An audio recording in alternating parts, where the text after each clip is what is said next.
Hello guys, എല്ലാവർക്കും മറ്റൊരു വീഡിയോയിലേക്ക് സ്വാഗതം. Hope you guys are doing great. അപ്പോൾ ഇന്ന് നമ്മുടെ ഇവിടെ ഉള്ളത് നമ്മുടെ യമഹയുടെ R15 V3 ആണ്. ഒരു BS6 മോഡലാണ്. അപ്പോൾ ഇതിൻ്റെ ഒരു ഓണർഷിപ്പ് റിവ്യൂ ആണ് നമ്മൾ ചെയ്യാൻ പോണേ. അപ്പോൾ ഫസ്റ്റ് എടുത്ത് പറയാനുള്ള വണ്ടിയുടെ ആ ലുക്കാണ്. ഒരു രക്ഷയില്ലാത്ത ലുക്കാണ്. ഈ ഒരു സെഗ്മെൻറ്റിൽ നിന്നല്ല, ഒരു അടുത്തൊരു സെഗ്മെൻറ്റ് ഇട്ട് നോക്കിയാലും ഈ വണ്ടിയുടെ ലുക്കിനെ എല്ലാനായിട്ട് വേറെ വണ്ടിയില്ലാന്ന് തന്നെ വേണമെങ്കിൽ പറയാം. ലുക്കൊക്കെ ഭയങ്കര സബ്ജക്റ്റീവായിട്ടുള്ള കാര്യമാണ്. പക്ഷേ ഈ ഒരു ലുക്ക് എൻ്റെ മോനെ വണ്ടി വേറെ ലെവലാണ്.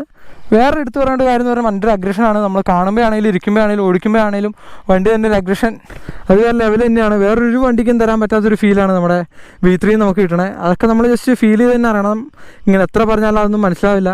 പിന്നെ എടുത്ത് പറയേണ്ട വണ്ടിയുടെ എഞ്ചിനാണ്. ഒരു 155cc എഞ്ചിനാണെങ്കിലും വണ്ടിയുടെ പവറൊക്കെ വേറെ ലെവലാണ്. അടുത്ത സെഗ്മെൻറ്റിലാണ് വണ്ടിയുടെ പവറും കാര്യങ്ങളൊക്കെ വന്നെ. കോമ്പറ്റീഷൻ ആണെങ്കിൽ പോലും എല്ലാവരും 200-250cc സെഗ്മെൻ്റ് ആയിട്ടാണ് വന്നെ. ഇവിടെ പെർഫോമൻസിൻ്റെ കാര്യമൊക്കെ വണ്ടി ഓടിക്കുമ്പോൾ പറയാം. ഇപ്പോൾ BSP കാര്യങ്ങളൊന്നും പറയാനില്ല. അപ്പോൾ അതിൻ്റെ ഒന്നും ആവശ്യമില്ല. നമ്മളൊരു വണ്ടി ഓടിക്കുമ്പോൾ നമ്മളൊരിക്കലും വണ്ടിയുടെ BSPയും ടോർക്ക് കാര്യങ്ങളൊന്നും നമ്മൾ നോക്കില്ല. നമ്മുടെ റൈഡ് ഫീൽ മാത്രമേ നോക്കുകയുള്ളൂ. പിന്നെ വണ്ടി കയറിയിരിക്കുമ്പോൾ ആദ്യം തന്നെ നമുക്ക് മനസ്സിലാവണം വണ്ടി സീറ്റ് ഹൈറ്റാണ്. എൻ്റെ ഹൈറ്റ് എന്ന് പറഞ്ഞാൽ 180 cm ആണ്. പക്ഷേ എനിക്ക് പ്ലാന്റഡ് ഫുട്ടാണ്. പ്ലാന്റഡ് ഫുട്ട് എന്നല്ല, മുട്ട നല്ലോണം മടങ്ങി തന്നെയാണ് ഇരിക്കണേ.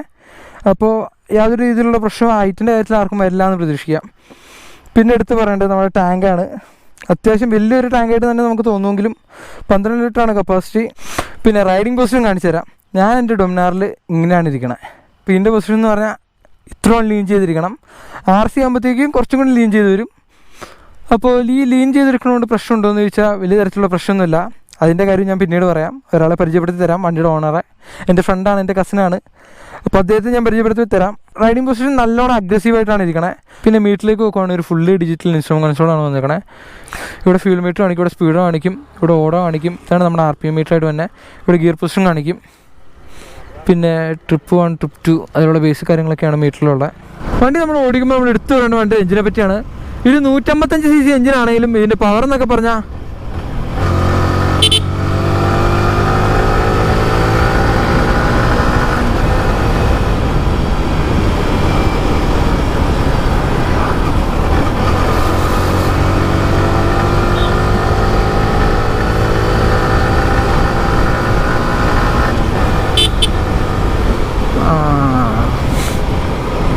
അപ്പോൾ പിന്നെ ഇപ്പോൾ റോസ്റ്റ് ആയനെ. അപ്പോൾ ഇതാണ് വണ്ടിയുടെ പവർ എന്നൊക്കെ പറഞ്ഞാൽ 4 ഗിയറും അല്ല 5 ഗിയറും വലിയ തിരക്കേടില്ലാത്ത പവർഫുള്ളാണ്. 6ാമത്തെ ഗിയർ ക്രൂസിങ്ങിന് വേണ്ടി മാത്രമാണ് യൂസ് ചെയ്യാൻ പറ്റുള്ളൂ. പിന്നെ എടുത്ത് പറയേണ്ട ഒരു കാര്യം എന്ന് പറഞ്ഞാൽ വണ്ടിയുടെ ഹാൻഡ്ലിംഗ് ആണ്. CBR കഴിഞ്ഞാൽ പിന്നെ ഏറ്റവും സ്റ്റേബിളായിട്ട് തോന്നിയൊരു വണ്ടി എന്ന് പറഞ്ഞാൽ ഇതാണ്. അതുകൊണ്ട് തന്നെ നമുക്ക് സിമ്പിളായിട്ട് കോൺട്രോൾ ചെയ്യാം. പിന്നെ വണ്ടിയുടെ വെയിറ്റ് എന്നൊക്കെ പറഞ്ഞാൽ 142 കിലോ വന്നോളൂ. അപ്പോൾ അത്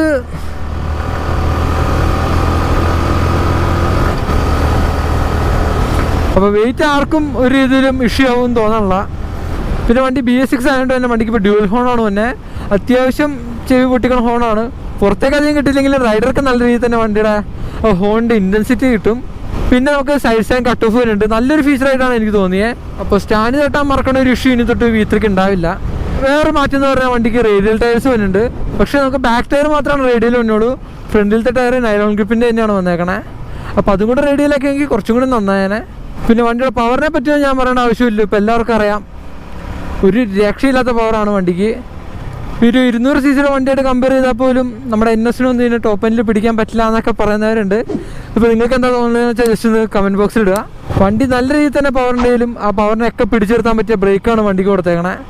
ബ്രേക്കിൻ്റെ റേറ്റിംഗ് എന്നൊക്കെ പറഞ്ഞാൽ നമ്മുടെ KTM-ൻ്റെ തൊട്ട് താഴെ അത്രയാണ് റേറ്റിംഗ് കൊടുക്കാൻ പറ്റുള്ളൂ. KTM-ൻ്റെ അത്ര ഉണ്ടെന്ന് നമുക്ക് ഒരിക്കലും പറയാൻ പറ്റില്ല. വണ്ടിയുടെ ക്ലച്ച് ആണെങ്കിലും ഗിയർ ബോക്സ് ആണെങ്കിലും ടിപ്പിക്കൽ യമഹ ഗിയർ ബോക്സ് തന്നെ വേണമെങ്കിൽ പറയാം. ക്ലച്ചൊക്കെ നല്ല രീതിയിൽ തന്നെ സോഫ്റ്റാണ്. CBR-നൊക്കെ തൊട്ട് താഴെ. CBR-ന് അത്ര സോഫ്റ്റ് എന്ന് പറയാൻ പറ്റില്ല. ഗിയർ ബോക്സ് ആണെങ്കിലും അടിപൊളി. ഇത്രയും നാളായിട്ടും വണ്ടിക്ക് ഇതുവരെ ഫോഴ്സ് ന്യൂട്രലുള്ള കാര്യങ്ങളൊന്നും വന്നില്ല. പിന്നെ വണ്ടിയുടെ സർവീസിൻ്റെ കാര്യം പറയുകയാണെങ്കിൽ ഫസ്റ്റ് സർവീസ് 1000-ലാണ് തന്നെ, സെക്കൻഡ് സർവീസ് 4000-ൽ, തേർഡ് സർവീസ് 7000-ൽ, അങ്ങനെ പിന്നെ എല്ലാം 3000 കിലോമീറ്ററിലാണ് സർവീസ് തന്നെ. സർവീസ് കോസ്റ്റ് ഏകദേശം ഒരു 1000 രൂപ ആ റേഞ്ചിലാണ് നമുക്ക് സർവീസ് കോസ്റ്റ് കാര്യങ്ങളൊക്കെ വരുള്ളൂ. പിന്നെ വണ്ടിയുടെ ചെയിൻ സ്പ്രോക്കറ്റ് ലൈഫൊക്കെ എന്ന് പറഞ്ഞാൽ 15000 കിലോമീറ്ററാണ് കിട്ടണത്. നമ്മുടെ MTക്ക് 11000 കിലോമീറ്ററാണ് ഓൾമോസ്റ്റ് എല്ലാവർക്കും കിട്ടിയെന്ന് പറഞ്ഞാൽ. അപ്പോൾ ഇതിൻ്റെ വ്യത്യസ്തം പറഞ്ഞാൽ കുറച്ചുകൂടി വലിയ ചെയിനാണ്, ചെറിയ സ്പ്രോക്കറ്റാണ് വന്നേക്കണേ. അതുകൊണ്ട് തന്നെയാണ് നമുക്ക് 15ഒക്കെ ലൈഫ് കിട്ടണേ. മര്യാദയ്ക്ക് മെയിൻറ്റെയിൻ ചെയ്തതിലുള്ള കാര്യമാണ് ഞാൻ പറയണേ. അപ്പോൾ സ്പ്രോക്കറ്റിൻ്റെ കോസ്റ്റ് എന്നൊക്കെ പറഞ്ഞാൽ ഏകദേശം ലേബറും കൂടി അടക്കം ഒരു 2000 രൂപയുടെ അടുത്ത് വരാൻ ചാൻസ് ഉണ്ട്. പിന്നെ ബ്രേക്ക് പാഡ്സ് ആണെങ്കിലും ഒരു 15 കിലോമീറ്ററിൻ്റെ അടുത്ത് നമുക്ക് കിട്ടും. ബാക്കിലത്തേന് ഒരു 1000 രൂപ അതിൻ്റെ അടുത്ത് വരും. ഫ്രണ്ടിലത്തേന് ഒരു 500 രൂപ. ആ റേഞ്ചാണ് ഇതിൻ്റെ പാർട്സിൻ്റെ കോസ്റ്റ് തന്നെ. പിന്നെ വണ്ടിക്ക് വേറെ എന്തെങ്കിലും പണി കിട്ടുമെന്ന് ചോദിക്കുവാണെങ്കിൽ ഒരു ഡൗട്ടും വേണ്ട, യമഹയുടെ വണ്ടിയാണ്, ഒരു രീതിയിലുള്ള പണിയോ കാര്യങ്ങളും നമുക്ക് കിട്ടില്ല. ഈ വണ്ടിക്ക് ഇതുവരെ കിട്ടിയിട്ടില്ല. എൻ്റെ വേറൊരു ഫ്രണ്ടിന് വണ്ടിയുണ്ട്, അവന് ഇതുവരെ യാതൊരു രീതിയിലുള്ള പ്രശ്നവും കാര്യങ്ങളും ഇതുവരെ വന്നിട്ടില്ല എന്നാണ് കേട്ടത്. പിന്നെ വണ്ടിയുടെ മൈലേജ് പറയുകയാണെങ്കിൽ ഈ വണ്ടിക്ക് ഇപ്പോൾ ഒരു 42-43 കിട്ടണേ. ഫസ്റ്റ് സർവീസ് കഴിഞ്ഞു ഏകദേശം 2000 കിലോമീറ്റർ ആയിട്ടുള്ളൂ വണ്ടി. ഫ്രണ്ടിൻ്റെ വണ്ടിക്ക് ഒരു 45-48 കിട്ടുന്നുണ്ട്. അപ്പോൾ അത്യാവശ്യം മാന്യമായ രീതിയിൽ ഓടിച്ചാൽ ഇങ്ങനെയൊക്കെയാണ് ഇതിൻ്റെ മൈലേജ് കിട്ടണേ. പിന്നെ ഒരുപാട് പേര് ചോദിച്ചാൽ ഡൗട്ടാണ്, വണ്ണുള്ളവർക്ക് യൂസ് ചെയ്യാൻ പറ്റുമോ, വയറുള്ളവർക്ക് യൂസ് ചെയ്യാൻ പറ്റുമെന്ന്. അപ്പോൾ അതിനെക്കൊണ്ടൊരു മറുപടി ആയിട്ടാണ് ഞാനിന്ന് വന്നേക്കണേ.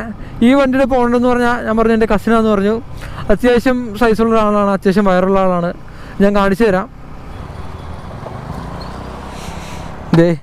ഇതാണ് നമ്മുടെ വണ്ടിയുടെ ഓണർ. ശരിക്കൊന്ന് കണ്ടോ, പൊക്കമില്ലാത്തവരിരുന്ന പ്രശ്നമുണ്ടോ, വണ്ണുള്ളവരിരുന്ന പ്രശ്നമുണ്ടോ എന്നൊക്കെ ചോദിക്കണവരോട് ഒരു എക്സാമ്പിളായിട്ടാണ് വന്നേക്കണേ. നിനക്ക് എന്നാ പറയാനുള്ളത്, ഈ വണ്ണമുള്ളവർക്ക് പറ്റുമോ ഇല്ലയോ എന്നൊക്കെ ചോദിക്കണവരോട് എന്നാ പറയാനുള്ളത്? അതൊക്കെ ഓരോരുത്തരുടെ വണ്ടിയാണ്. ഓരോ വണ്ടിയും ബുള്ളറ്റ് തടിയില്ലാത്തവർക്ക് ഓടിക്കില്ല എന്നൊക്കെ ഓരോരുത്തർ പറയണ്ട, അതൊക്കെ വെറുതെ. അവർക്ക് എല്ലാ വണ്ടിയാണെങ്കിലും ഹൈറ്റ് കുറഞ്ഞവർക്ക് ചെരിഞ്ഞ് കഴിഞ്ഞാൽ താങ്ങാൻ ബുദ്ധിമുട്ടുണ്ട്. ഹൈറ്റ് വ്യത്യാസം വരുന്നവർക്ക് താങ്ങാനൊരു ബുദ്ധിമുട്ടുണ്ട്, അല്ലാതെ വേറെ കുഴപ്പമൊന്നുമില്ല. എനിക്കിപ്പോൾ ഓടിച്ചിട്ട് എങ്ങനെയുണ്ട് വണ്ടി ഓടിച്ചിട്ടാണ്? എനിക്ക് വണ്ടി ഓടിച്ചിട്ട് ആ കൂടി ബാക്ക് സൈഡ് വരുന്നൊന്നും പറയാൻ പറ്റില്ല. എനിക്ക് കയ്യിൽ ചെറുതായിട്ട് പെയിൻ വരുന്നുണ്ട്, അല്ലാതെ വേറെ യാതൊരു കുഴപ്പങ്ങളില്ല. ഇപ്പോൾ വണ്ടിയുടെ വെയിറ്റ് ഒക്കെ ആണെങ്കിലോ? ഒന്നുമില്ല. എനിക്ക് 150 cc ഞാൻ മുന്നേ ഉപയോഗിച്ചിരുന്ന FC 150 cc ആയിരുന്നു. അതും എനിക്ക് ഇതും തമ്മിൽ ഓടിക്കുമ്പോൾ ഒരു വ്യത്യാസം തോന്നുന്നില്ല, പവറിലല്ലാതെ. പിന്നെ കുറച്ച് പേര് ചോദിച്ചായിരുന്നു, ബാക്കിൽ ഇരിക്കുന്നവർക്ക് ഹൈറ്റ് കൂടുതലല്ലേ, ഇരിക്കുമ്പോൾ എങ്ങനെ കംഫർട്ടബിൾ ആണെന്ന് ചോദിച്ചായിരുന്നു. സീറ്റിംഗ് കംഫർട്ട് എന്ന് പറഞ്ഞാൽ സീറ്റിൽ നിന്ന് വലിയ കംഫർട്ട് നമ്മൾ പ്രതീക്ഷിക്കേണ്ട. സോളോ തന്നെയാണ് വണ്ടി പ്രിഫർ ചെയ്യണേ. പക്ഷേ പോണെങ്കിൽ നമുക്ക് ഇത് പോവാം, പേടിക്കേണ്ട ആവശ്യമൊന്നുമില്ല. ഇത്തിരി ഹൈറ്റിലാണ് ഇരിക്കണമെങ്കിലും ഒന്ന് ചാരി നമ്മുടെ ടാങ്കിലൊക്കെ കൈവച്ചിരിക്കുവാണെങ്കിൽ കംഫർട്ടായിട്ട് തന്നെ നമുക്ക് ഇരുന്ന് പോകാമെന്നാണ്. എത്രയോ പേര് ഈ വണ്ടി ടൂർ ചെയ്യുന്നുണ്ട്. എനിക്ക് പേഴ്സണലി പരിചയമുള്ള ഒരുപാട് പേര് വണ്ടി ടൂർ ചെയ്യുന്നുണ്ട്. വണ്ടിക്ക് ഹൈറ്റ് കൂടുതലാണ്, ബാക്കിലിരിക്കാൻ പറ്റില്ല. ആ രീതിയിലുള്ള പ്രശ്നവും കാര്യങ്ങളൊന്നും നമുക്ക് ഇതിൽ നിന്ന് വരാൻ ചാൻസ് ഇല്ല. വണ്ടിയുടെ പോരായ്മ എന്താണെന്ന് ചോദിച്ചാൽ, സത്യം പറഞ്ഞാൽ പോരായ്മയൊന്നും ഇല്ല എടുത്ത് പറയാനായിട്ട്. എന്നാലും പറയണമല്ലോ, റിവ്യൂ ആണല്ലോ. ചില പാർട്സിൻ്റെയൊക്കെ ബിൽഡ് ക്വാളിറ്റി ഇത്തിരി പോരാന്ന് തോന്നി. നമ്മുടെ ഇപ്പോൾ ഈ ടാങ്കിൻ്റെ ഒക്കെ ആണെങ്കിലും ഈ പാർട്സിൻ്റെയൊക്കെ ബിൽഡ് ക്വാളിറ്റി ഇത്തിരി ഷോക്കായിട്ട് തോന്നി. പക്ഷേ ഈ മോഡലിന് വലിയ കുഴപ്പമില്ല. BS6 മോഡലിന് BS4 അത് ഇത്തിരി പോരായ്മയായിട്ട് തോന്നിയായിരുന്നു.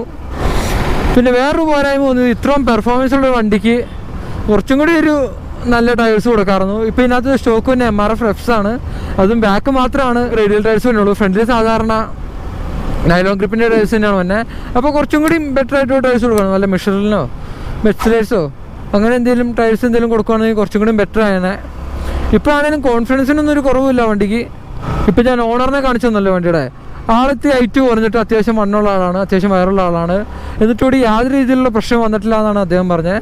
അതേപോലെ തന്നെയാണ് ഏതൊരാൾക്കും വണ്ടി ഓടിക്കാം, വയറുണ്ടോ അതൊന്നും ഒരു വിഷയമല്ല, എത്ര പ്രായമായോ അതും വിഷയമല്ല. വണ്ടി ഓടിക്കേണ്ട രീതിയിൽ ഓടിച്ചാൽ യാതൊരു രീതിയിലുള്ള പ്രശ്നം നമുക്ക് വരില്ല. അതിന് ഈ വീഡിയോ ഗ്യാരണ്ടിയാണ്. പിന്നെ വണ്ടിയെ പറ്റി ഒറ്റ വാക്ക് നമ്മളോട് പറഞ്ഞാൽ നമുക്ക് പറയാൻ പറ്റുന്ന വാക്കെന്ന് പറഞ്ഞാൽ, 150 cc ഇത്രയും പവറും ഇത്രയും ഫ്യൂൽ എക്കോണമിയുള്ള വേറെ വണ്ടി ഇല്ല എന്ന് തന്നെ വേണമെങ്കിൽ പറയാം.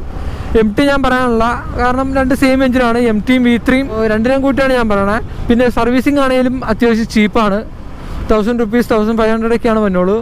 പിന്നെ V3 ടൂർ ചെയ്യാൻ പറ്റുമെന്ന് ചോദിച്ചാൽ, ഞങ്ങളിപ്പോൾ ഇതിനകത്ത് അധികം ടൂറിങ് ആയിട്ടൊന്നും അങ്ങനെ പോയിട്ടില്ല. പക്ഷേ എന്നാലും എറണാകുളത്ത് നമ്മളിവിടെ പാലക്കാട് വരെ വന്നു, ഒരു 150 കിലോമീറ്റർ ഉണ്ടായിരുന്നു.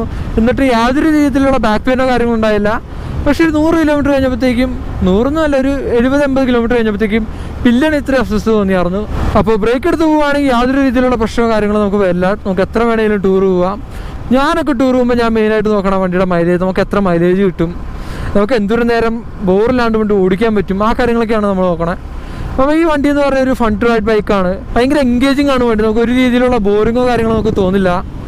പിന്നെ ഞാൻ പറഞ്ഞല്ലോ നേരത്തെ, മര്യാദയ്ക്ക് ഓടിക്കേണ്ട രീതിയിൽ ഓടിച്ചാൽ യാതൊരു രീതിയിലുള്ള പെയിനോ കാര്യങ്ങളോ വണ്ടിക്ക് വരില്ല. അതുകൊണ്ട് തന്നെ ടൂറിങ്ങിന് പോകാം, യാതൊരു രീതിയിലുള്ള പ്രശ്നമോ കാര്യങ്ങളോ വരില്ല. ഹൈവേയിലൊക്കെ ഏകദേശം ഒരു 50 അടുത്ത് നമുക്ക് മൈലേജോ കാര്യങ്ങളൊക്കെ കിട്ടും. അപ്പോൾ എല്ലാം കൊണ്ടും കംപ്ലീറ്റ്ലി ഒരു അടിപൊളി വണ്ടി എന്ന് തന്നെ വേണമെങ്കിൽ പറയാം. ഓരോരോ വണ്ടി ഭയങ്കര ലുക്കാണ്, അടിപൊളി എന്ന് പറഞ്ഞാൽ അടിപൊളി ലുക്കാണ്. പറയാൻ മറന്നുപോയൊരു ഏറ്റവും ഇമ്പോർട്ടൻ്റ് ആയിട്ടൊരു കാര്യമാണ്, അതാണ് ഈ പറയാൻ മറന്നുപോയി. വണ്ടിയുടെ ലൈറ്റ് എങ്ങനെയുണ്ടെന്ന് ചോദിച്ചാൽ അത്രയ്ക്ക് പ്രകാശ കാര്യങ്ങളൊന്നും തന്നില്ല. MT തന്നെക്കാളും കുറച്ച് ലൈറ്റ്, അത്രയാണ് ഇതിൽ നിന്ന് പ്രതീക്ഷിക്കാൻ പറ്റുള്ളൂ. കുറച്ചൊക്കെ അഡ്ജസ്റ്റ് ചെയ്യാൻ പറ്റുമെങ്കിലും ലൈറ്റ് ഭയങ്കര ഷോകാന്ന് വേണമെങ്കിൽ പറയാം. നമ്മൾ രാത്രിയൊക്കെ ലൈറ്റില്ലാത്തൊരു കണ്ടീഷനിൽ വരുവാണെങ്കിൽ നല്ല രീതിയിൽ തന്നെ നമ്മൾ ബുദ്ധിമുട്ടും. പ്രത്യേകിച്ച് കോൺട്രാക്ട് എടുക്കുമ്പോഴാണെങ്കിലും സൈഡിട്ടാണെങ്കിൽ ഒരു തരത്തിലുള്ള ലൈറ്റ് നമുക്ക് കിട്ടില്ല. സെൻറ്റർ കുറച്ച് കിട്ടുമായിരിക്കും, പക്ഷേ രണ്ട് സൈഡിട്ടും യാതൊരു രീതിയിലുള്ള ലൈറ്റോ കാര്യങ്ങളോ നമുക്ക് കിട്ടില്ല. പിന്നെ കിറ്റുള്ള വണ്ടി ആയതുകൊണ്ട് തന്നെ ഓക്സ് ലൈറ്റൊക്കെ ഭയങ്കര വൃത്തികേടായിരിക്കും വണ്ടിക്ക്. അപ്പോൾ അതൊരു പോയിൻ്റാണ്. പോരായ്മ ഞാൻ പറയാൻ വിട്ടുപോയതാണ്. പിന്നെ വണ്ടിക്ക് വൈബ്രേഷൻ ഉണ്ടോ എന്ന് ചോദിച്ചാൽ കംപ്ലീറ്റ് ആയിട്ടില്ല എന്ന് പറയാൻ പറ്റില്ല. ഈ RPM-ലൊന്നും പോകുമ്പോൾ ഇല്ല. പക്ഷെ നമ്മളൊരു 8,000-8,500 RPM എത്തുമ്പോഴേക്കും നല്ല രീതിയിൽ തന്നെ വൈബ്രേഷൻ കിട്ടുന്നുണ്ട്. നമുക്ക് ഫുഡ് പെക്സിൽ നല്ലോണം വൈബ്രേഷൻ കിട്ടുന്നുണ്ട്, ഹാൻഡിൽ ബാറിൽ നല്ലോണം വൈബ്രേഷൻ കിട്ടുന്നുണ്ട്. സീറ്റിട്ടൊന്നും വലിയ വൈബ്രേഷനോ കാര്യങ്ങളൊന്നും വന്നില്ല. പക്ഷേ നമ്മൾ ആ ഒരു 8,500 RPM-ലൊക്കെ പോകുമ്പോൾ ഇത്തിരി വൈബ്രേഷൻ ഉണ്ടെങ്കിലാണ് നമുക്ക് വണ്ടിയുടെ പവർ മനസ്സിലാവുള്ളൂ, വണ്ടിയുടെ ആ ഫീൽ നമുക്ക് കിട്ടുള്ളൂ. അപ്പോൾ അതും വലിയ പ്രശ്നമായിട്ടൊന്നും എനിക്ക് തോന്നുന്നില്ല. അവോയ്ഡ് ചെയ്യേണ്ട രീതിയിലുള്ള വൈബ്രേഷനോ കാര്യങ്ങളൊന്നും വണ്ടിക്കില്ല.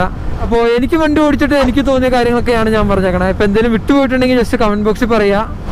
അപ്പോൾ ഗായ്സ് ഇത്രയൊക്കെ തന്നെയുള്ള വീഡിയോ ഇഷ്ടപ്പെട്ട ലൈക്ക് ചെയ്യുക, ഇഷ്ടമായില്ലെങ്കിൽ ഡിസ്ലൈക്ക് ചെയ്യുക. അപ്പോൾ അടുത്തൊരു വീഡിയോയിലൂടെ കാണുന്നവരെ ബൈ ബൈ, ടേക്ക് കെയർ.